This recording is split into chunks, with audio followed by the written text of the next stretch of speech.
La concepción egipcia del universo se centró en el Ma'at, una palabra que engloba varios conceptos del español incluyendo verdad, justicia y orden. Era el orden fijo y eterno del universo, tanto en el cosmos como en la sociedad humana. Existió desde la creación del mundo y sin él el mundo perdería su cohesión.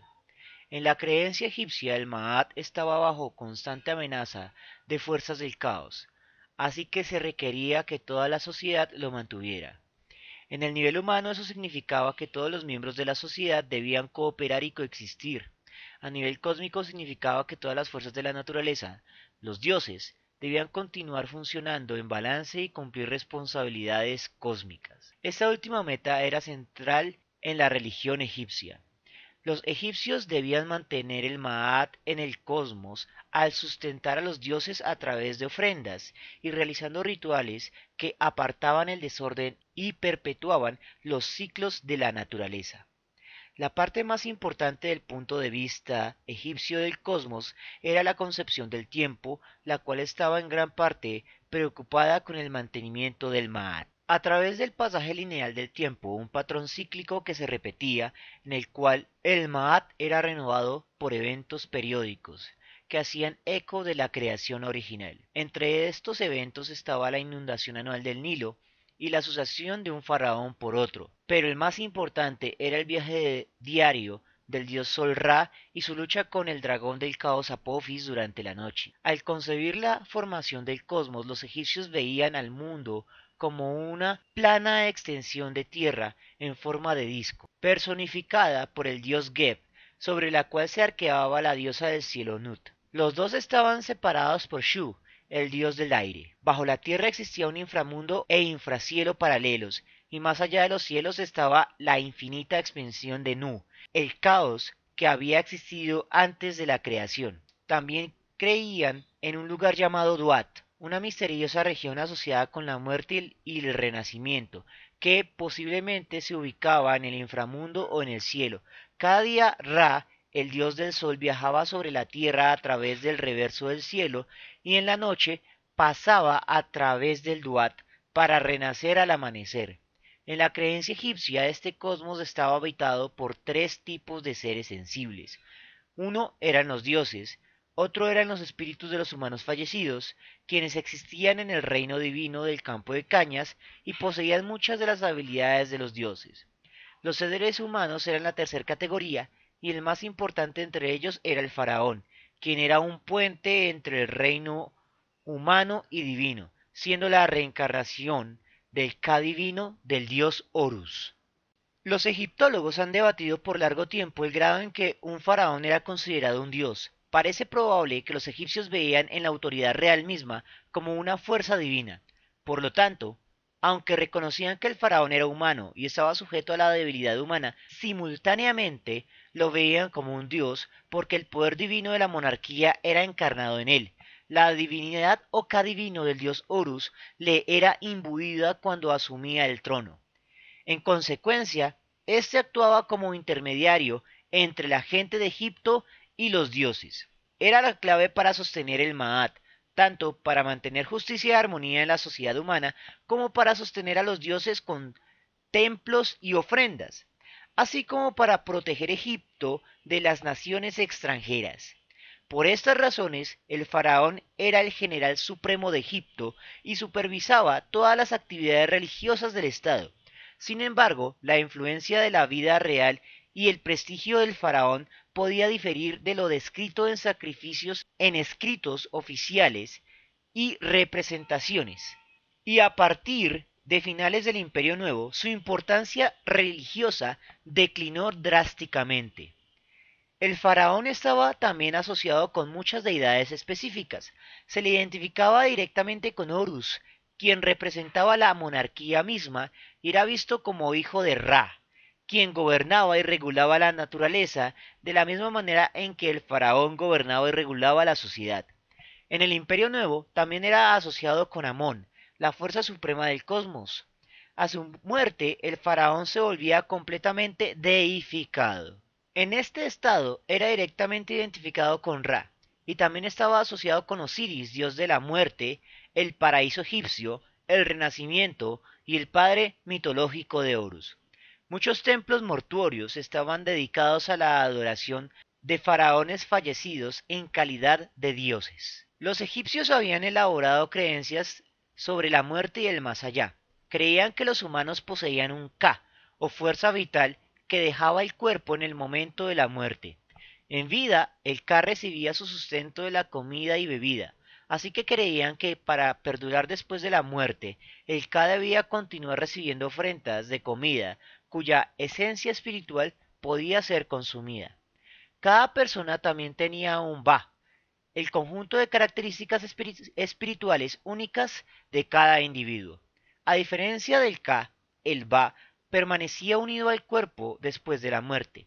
Los rituales funerarios egipcios tenían la intención de liberar el Ba del cuerpo para que pudiera moverse libremente y reunirlo con el Ka para que pudiera seguir viviendo como un Ankh. No obstante, también era importante que el cuerpo del fallecido fuera preservado, pues los egipcios creían que el Ba regresaba a su cuerpo cada noche para recibir vida nueva, antes de emerger en la mañana como un Ankh. Originalmente, sin embargo, los egipcios creían que solo el faraón tenía un Ba, y solo él podía volverse uno con los dioses. Los plebeyos muertos pasaban a un reino oscuro y desolado que representaba lo opuesto de la vida. Los nobles recibían tumbas y los para su mantenimiento como regalos del rey, y se creía que su habilidad para entrar al más allá dependía de estos favores reales. En tiempos tempranos se creía que los faraones fallecidos ascendían al cielo y habitaban entre las estrellas.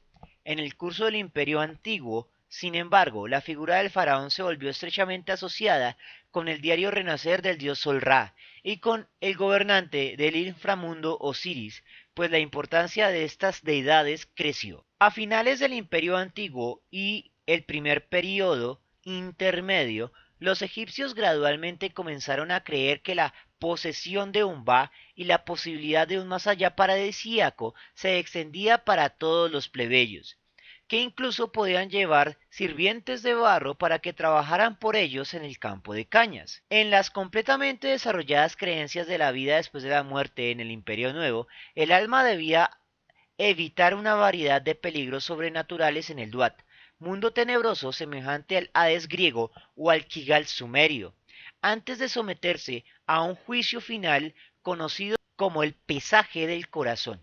Durante el viaje el alma debía enfrentarse a los demonios del Duat, aunque podía ser ayudado por una tumba magnífica como una pirámide y por hechizos especiales del libro de los muertos. Además, el dios Anubis también apoyaba el viaje de las almas hacia el juicio del alma.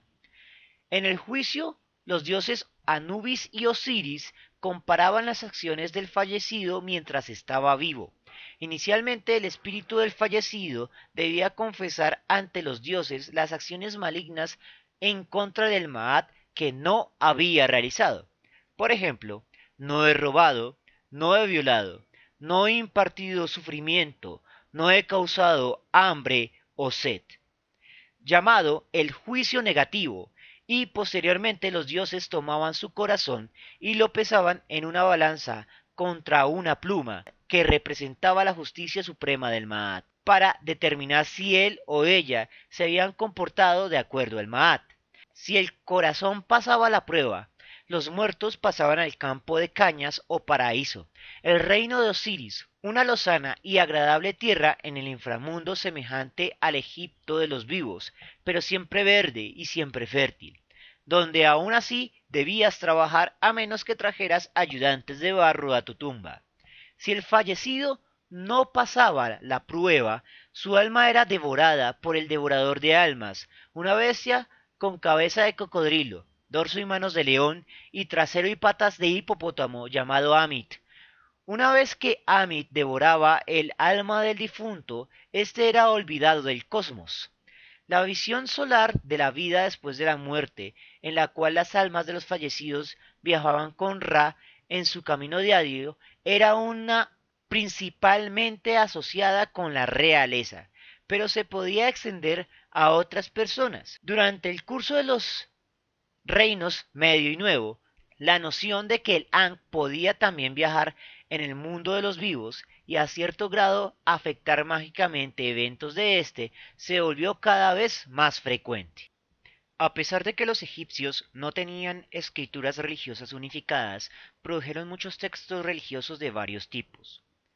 Juntos, los textos dispares proveen un entendimiento extenso, pero aún incompleto y bastante complejo, de las prácticas y creencias religiosas egipcias. Los mitos egipcios eran historias metafóricas que tenían la intención de ilustrar y explicar las acciones y roles de los dioses en la naturaleza. Los detalles de eventos que contaban podían cambiar para transmitir diferentes perspectivas simbólicas de los misteriosos eventos divinos que describían. Así que muchos mitos existen en diferentes y conflictivas versiones. Después de todo, estamos hablando de una cultura con una historia continua de casi 3000 años. Las narrativas míticas raramente eran escritas por completo, y a menudo los textos contenían episodios de alusiones a un mito más grande. Por lo tanto, el conocimiento de la mitología egipcia es derivado en su mayoría de himnos que especifican el rol de ciertas deidades, de textos rituales y mágicos que describen acciones relacionadas a eventos míticos, y de textos funerarios que mencionan los roles de muchas deidades en el más allá. Algo de información también es proveída por alusiones en textos seculares. Finalmente, los griegos y romanos, como Plutarco, grabaron algunos de los mitos existentes a finales de la historia egipcia. Entre los mitos egipcios significativos están los mitos de la creación. De acuerdo con estas historias, el mundo emergió como un espacio seco en el primordial océano del caos. Como el sol es esencial para la vida en la tierra, el primer ascenso de Ra marcó el momento de esta emergencia. Diferentes formas del mito describen el proceso de creación en diferentes maneras. Una transformación del dios primordial Atum en los elementos que forman el mundo, como el discurso creativo del dios de la sabiduría y el conocimiento Ptah, y como el acto del poder oculto de Amón. Sin importar estas variaciones, el acto de creación representa el establecimiento inicial del Maat y del patrón para los subsecuentes ciclos de tiempo. El más importante de todos los mitos egipcios era el mito de Osiris e Isis. Habla del gobernante divino Osiris, quien fue asesinado por su celoso hermano Set, un dios a menudo asociado con el caos y los desiertos. La hermana y esposa de Osiris, Isis, lo revivió para que pudiera concebir a su heredero, Horus. Osiris entonces entró al inframundo y se volvió el gobernante de los muertos en el paraíso del campo de cañas. Cuando creció, Horus peleó y derrotó a Set para volverse faraón. La asociación de Set con el caos y la identificación de Osiris y Horus como los gobernantes legítimos proveyó una base lógica para la sucesión faraónica y retrató a los faraones como los mantenedores del orden. Al mismo tiempo, la muerte y resurrección de Osiris estaba relacionada con el ciclo agrícola de Egipto, en el que los cultivos crecían con la inundación del Nilo y proveían un modelo para la resurrección de las almas humanas después de la muerte. Otro importante motivo mítico era el viaje de Ra a través del Duat cada noche. En el curso de su viaje, Ra se reencontraba con su hijo Osiris, quien le sanaba después de su épica batalla contra el gran agente del caos cósmico. Así su vida era renovada y el sol aparecía nuevamente. A pesar de ser el rey de los dioses, Ra tenía una función muy importante que le impedía ser faraón. Él debía preservar el Maat del gran dragón del caos Apophis cada noche para que así el sol pudiera emerger cada día. La derrota de Apophis y la reunión con Osiris aseguraba el ascenso del sol la mañana siguiente, un evento que representa el renacimiento de la victoria del orden sobre el caos.